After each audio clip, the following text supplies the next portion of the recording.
Hello, children. You're saying, hey, Captain, why do you look like Wilson from, what was it, with Tim Allen? Home Improvement? Well, because I tried to put up the camera best I could in the seat next to me, passenger seat, like I normally do when I do my road videos. But it wasn't working. And just pulled into Fargo now, and traffic's kind of kicked up a little bit. Got all the trucks going out to the Bakken oil field. And I said, you know what, I'm just going to put it here. It's got a kind of a rubbery top. It's like the thing is pretty stable. And you can't see it, but I got a little screen here that I can see what it looks like. And so you just flip the screen. Anyway, just trust me, I got it. It's going to have to be like Wilson talking to Tim over the fence. You're just never going to see my mouth. But just like Wilson, you're going to hear my words of wisdom.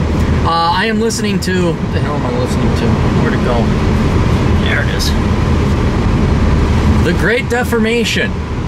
And this isn't about American women's bodies or American males' bodies, for that fact, and obesity. No, it's about the deformation of the economy. And the guy, David Stockman, is talking about a lot of economic stuff.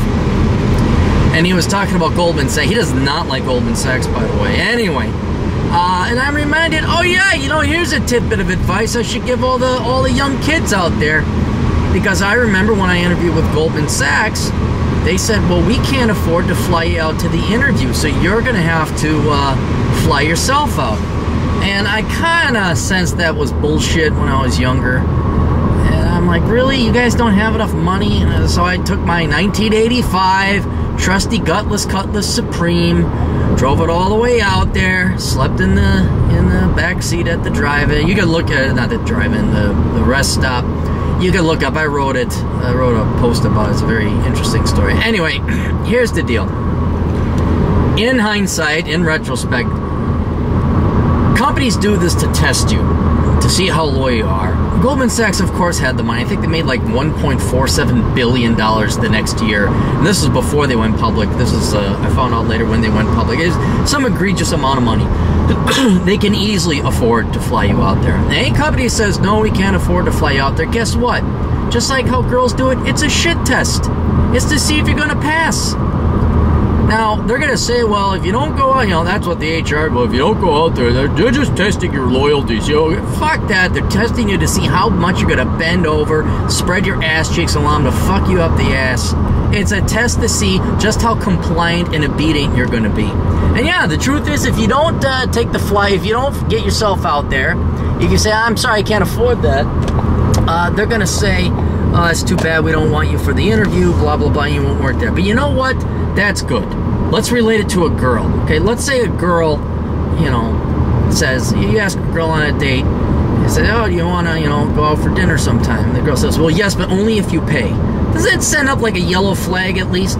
Or at least a red flag, in my opinion? You don't want to date that fucking type of person. You don't want to go work for a company with little fucking mind games and hurdle jumping and shit like that.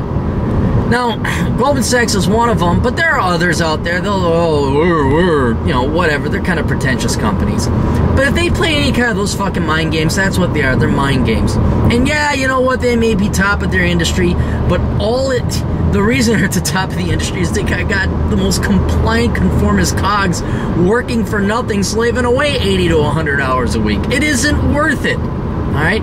So I know they do a really great job of marketing and convincing you people that you want to join this company, you want to join that company when you're in college, and I can't wait to work for it. I mean, think of how stupid that sounds. I can't wait to slave.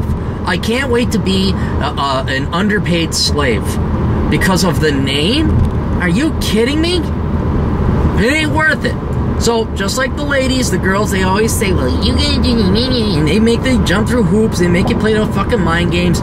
You jump that. You don't do crazy, all right? And hey, go read some posts about these insiders and these analysts. Go read about them and read about the work culture and the work ethic or the environment. Oh, it's insane. It's abusive. So that's all I got. Toodles.